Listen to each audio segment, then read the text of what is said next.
Good morning and welcome to this segment of Mi Linda Raza. I'm Barbara Bustillos, and today's topic we're going to talk about the Hispanic image. Through the Hispanic Media Task Issues and through the National Conference of Christians and Jews, over the last year we've been discussing the impact of media in Hispanics. Today we have two particular actors that are going to discuss their experiences in the film of the art industry. Michael Rodriguez is on contract with JF Images, a professional talent, acting, and modeling agency here in Denver. He also has had various experiences in New York through the theater there, and is always working in either workshops, commercials, or films that are being produced here in Denver. Also with us is Alfredo Sandoval. Alfredo is also with the theater, also known as street theater, but to most of us known as Teatro. Teatro has been a very important segment in the Colorado area as well as California. So I'd like to welcome you both this morning and talk a little bit more about why acting. Michael, I know that you're a businessman, you're a college graduate, you're a dedicated father and husband, and why do you still pursue the field of acting?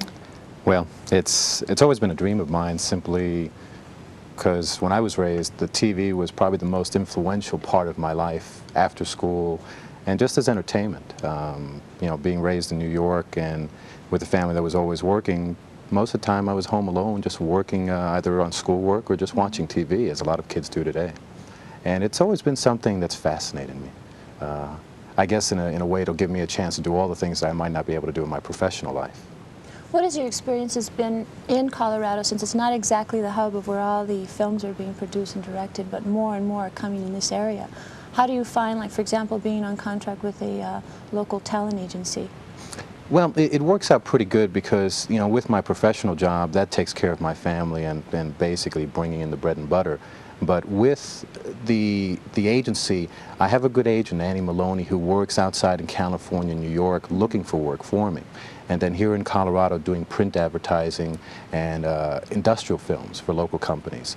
There's a lot of that work, and then I also do local theater. Just finished up a play with the Metropolis Theater called Sweet Illusion. Your experience as an actor, what strengths, do you have certain strengths because you have a Hispanic background, more specifically Puerto Rican, or are there any setbacks? Well, yeah, naturally it's, you know, not all the parts are written for Hispanic leading men. But, you know, with the play and the way a lot of work is coming out nowadays, it can go either way. And it just depends on how strong you can be for the character to really bring across the product.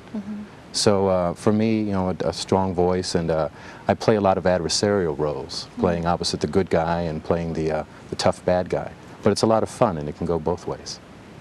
Alfredo is involved with Teatro Group here in Colorado, and more recently we had the honor of hosting a Nobel Peace Prize nominee and the leader of the farm labor movement, Cesar Chavez. And during that presentation, he made it very clear that if it were not for the help of the Teatro groups, that his plight for the boycott of table grapes in California would not have been really known to that sensitive issue. What is Teatro, and why is it still important today? Well, it's, you know, it's our culture, it's us, it's an expression of who we already are, what's already existing. And this is the strength of it, is our own people, our own culture, our own history. And so the actual life of our people being portrayed is a strong unity for us to bring us together, recognizing, you know, like we're all over. We're one in a sense because we have these cultural ties, these things in our culture that keep us together. Teatro is kind of a cocina type atmosphere, you know, kind of like in the kitchen, you know how the Chicanos are in the kitchen. And it's just us, and when people see that atmosphere, they remember all those things, and it's so easy to just open up and to really let yourself go in that atmosphere. See, and Su Teatro does that, or Teatro brings out the calor of, you know, it brings out the warmth, it brings out the actual culture, see, and it's so important because when you relate to it, and that's what happened to Cesar Chavez, all that happened is we got to see where we were and where our family was at, so it was a lot easier to relate to him, and that's what The Teatro is real important. I mean, obviously we know of some of the great role models that we have now that have originated with the Teatro. One that comes to mind is the great Hispanic actor of Edward James Olmos, who is one of the stars of NBC's Miami Vice, and how he started with Teatro. Daniel Valdez, right now, who is going to be releasing his new film La Bamba, in late April is another one that originated with the Teatro group. In talking, I think we also have a celebration. You received an incredible review from Jackie Campbell related to the introduction to Chicano History 101. Mm-hmm. That sort of takes me back to old college days. Yeah. What is that about? Well, we titled it Introduction to Chicano History 101 because we want to have the audiences or the public recognize that it is an introduction more, you know, like for the Anglo-Saxon to our culture, so it's a 100 level. And it also brings back memories of our college days, okay? And we remember when we were introduced to college and the things that we got at the 100 level, which is a very important part. The play itself is basically that, okay? It's not an in-depth play of particular parts of our culture, okay? But it's introductions to the Indians, our Indian ancestry, the Indian dance, the music coming through, our Mexican ancestry, our Spanish, all the way up to the present time. So it's an introduction it's an overview of the total Chicano lifestyles and where they come from, etc. It's an introduction, it's good.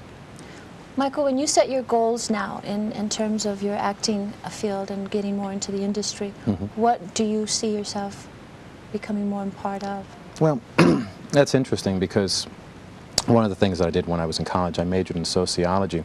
And the interest that I find now is that movie industry in general, because that's the part that I'm interested in, has always given a nice life look on American living. But, you know, during the 30s, 40s, 50s, and 60s, your leading man basically showed a good Anglo look to life. And I think one of the things that's going to be changing as our society grows and matures is that Hispanics will play a more important role, as they already do. And I think that one of the things that will grow along with that will be insights as what Teatro has done into Hispanic living and showing more characters and more leading people in the parts of American living, but from a Hispanic flavor. As a viewer, we all have a responsibility to let people know what we like, what we don't like, Right. what we can suggest that we want to see on films. This particular segment is dedicated to those young actors that still have the visualization of wanting to be an actors. And because of the role models that we have, like Daniel Valdez, Edward James Olmos, and because of the availability of people like in NBC with Jay Rodriguez in his office, we'd like to dedicate this particular segment to them. And in ending token, we were going to show you some photographs of some future Hispanic actors. Michael Rodriguez, thank you very much. My pleasure. Y me da mucho gusto igualmente verte otra vez. Adiós.